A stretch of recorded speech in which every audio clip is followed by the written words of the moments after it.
Hello everybody, this is Jeremy Touthamida. Welcome back to another video. Please excuse a couple of the water stains. I was cleaning up my kid's bathtub. Anyway, today's video is going to be taking a look at a pretty interesting plugin from Safari Pedals. This is the first video we've ever done on anything from Safari Pedals, and they actually reached out, sent me a license of this to see if I want to do a video.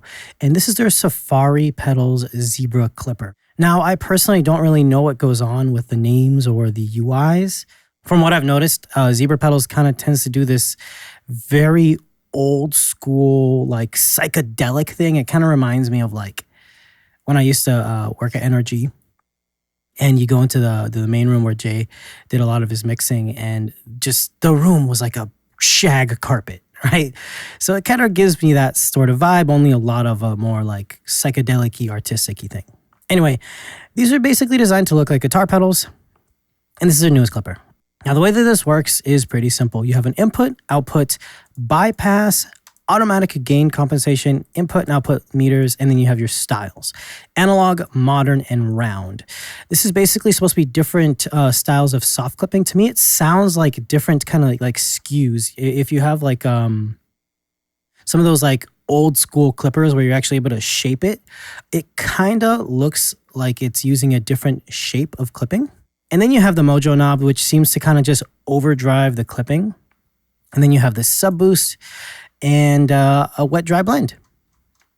Pretty simple. Now, from what I understand, this company just makes a bunch of plugins that look like guitar pedals. And I've heard a lot of like mixed ideas about the UIs. To me, honestly, it kind of reminds me of like those old school Plugin Mix brand plugins. I actually used to do some videos for Plugivery, the people who made Plugin Mix, and they distribute Nomad Factory and a bunch of other stuff. And so I'm used to plugins that have like interesting UIs. Now, they didn't have UIs like this. This is definitely a lot more high res. It's very artistic. You can bring this in and out. And this is great because you can't see this, but if I put this in my 4K screen, oh, it looks beautiful. It looks fantastic. Now you have a preset menu here. You can go in and out, delete, save, but that's really not the purpose of this. I really find that this is a great plugin for just checking it out. So I have this on this drum kit. I'm going to solo up the drum kit.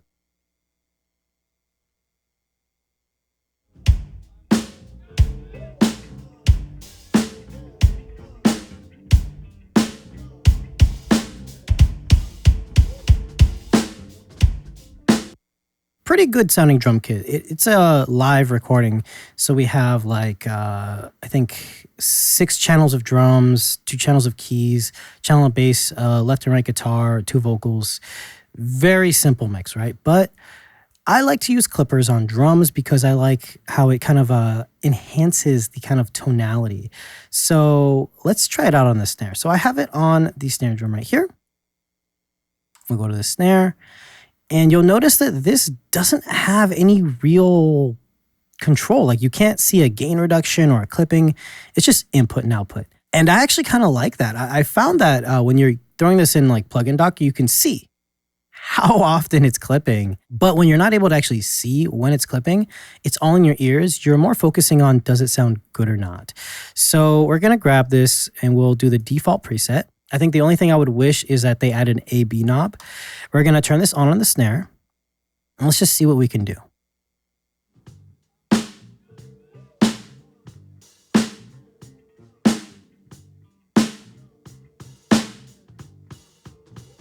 So the first thing I'm going to do is turn on auto gain and then start driving the input.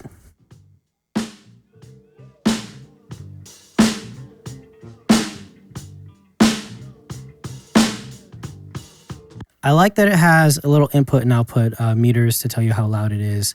Let's try the styles.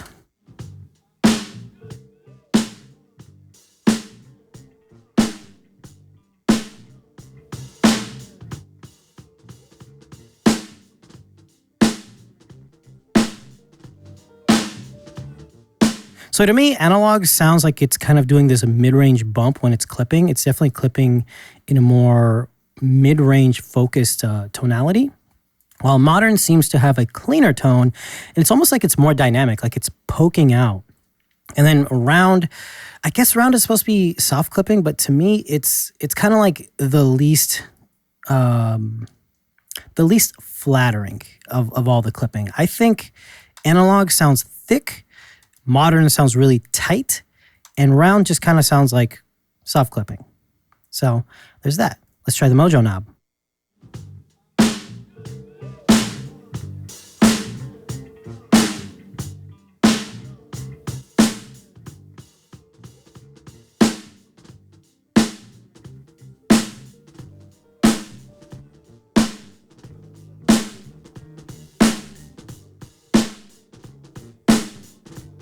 So to me, Mojo kind of sounds like it's a little bit of a gain boost. Like if you're using like an overdrive pedal and you're just using it to boost up the signal, but it also seems to clip certain frequencies a little bit more. So it's kind of like a more of a mid-rangey kind of focus on modern.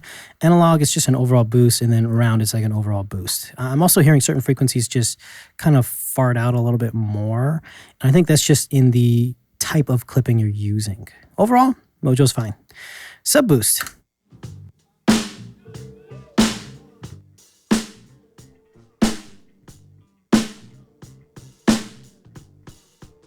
Now, I don't really hear sub boost on the snare, and I think it's because sub boost really requires there to be low frequency content. And I'm going to show you that because I heard it on the kick. Sounds amazing on the kick. So for now, let's just dial in some snare distortion. So here we go.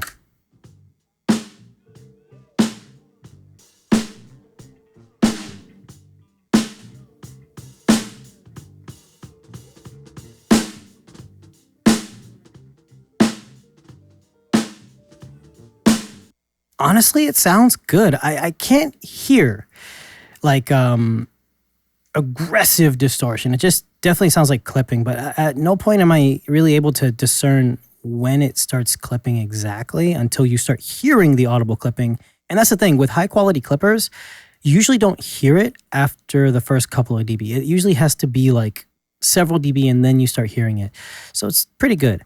Let's try it on the kick drum, and this is actually where I really started to like this plugin. I'm just loading up a new instance. I think I'm going to keep this plugin in my arsenal because listen to what it does to the kick drum. So auto gain, here we go.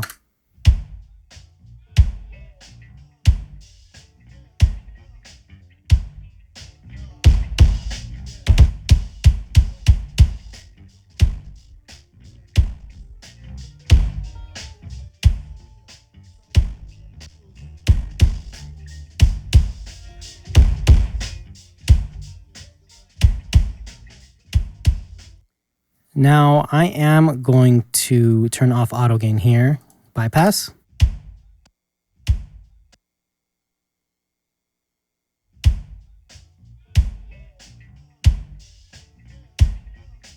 And this is where we're going to check out the sub boost. So we're going to turn it on and we're just going to crank it up.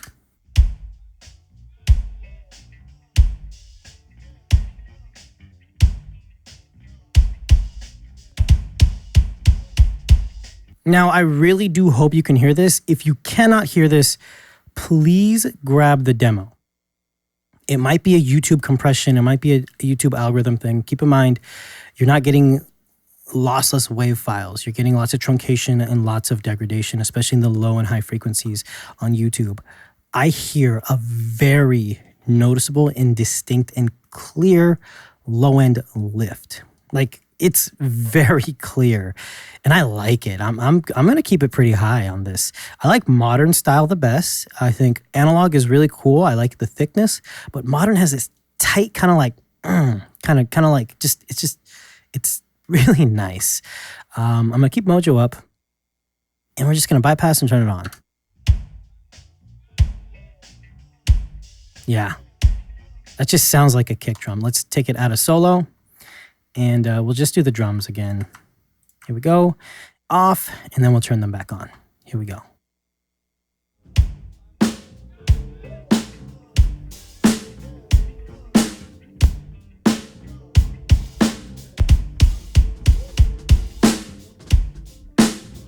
The depth and the body of the kick drum, it's amazing how easy it is with a UI that's like a zebra's butt and a zebra's head. And then, yeah, that's pretty much the UI. Do I like the UIs? I don't mind them. I don't care. I like really cool looking UIs, but I also own a ton of analog gear. So totally fine. I mean, one of my most used channel strips is like my Joe Meek channel strip or my Neve 1073 or like my API, and kind of just reminds me of this. It's kind of like an LA2A clipper style with like a funky design, or like an SK Note. If you know that company, SK Note makes gear that kind of has knobs like this. I like it. I think it sounds very good. It's got a blend knob, so you can blend it in. You can make it big and small. It can go to 4K, whatever is this, like 280p. Overall, it's a very good sounding plugin. It's very, very light on the CPU. You do have oversampling, which I'm not using just because I'm not a huge obsessive person. If I hear truncation that sounds bad, or if I'm hearing distortion that's not really my style, I will try the oversampling because 90% of the time that will fix it. So if you are getting a little bit of oversaturation with a Mojo knob, use oversampling. It usually helps get rid of any of the unwanted aliasing. But for something like this that is going on YouTube, you're not going to hear that truncation anyway because it's going to be cut off. Overall, I like it. So if we just take this out of solo, listen to everything else, and we'll turn them off and on, you can hear it does add some body to the whole mix.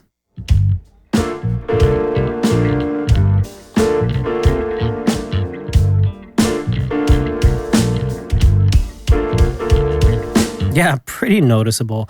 If you cannot hear the low end, and I do stress this, it is there. It is audible. It is not like it's not a pseudo thing. It's not a, oh, I can hear it, but you can't.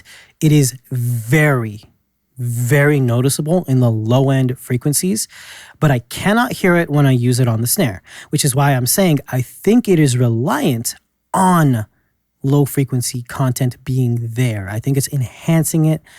And I definitely hear it. It's very, very audible. It's adding a lot of oomph to the kick drum, and it's adding like a nice solid, like just solidity to the sound. So if you cannot hear that, grab the demo. I will leave a link down below.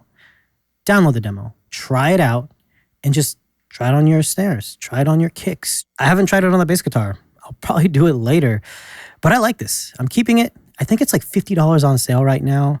They have like a deal. It's like $150 or $200 for their entire bundle of all their plugins. Look, grab a demo of their stuff. This is the only plugin of theirs that I really have had any experience on, but I really like this. For $50, I think it's a pretty worthwhile plugin.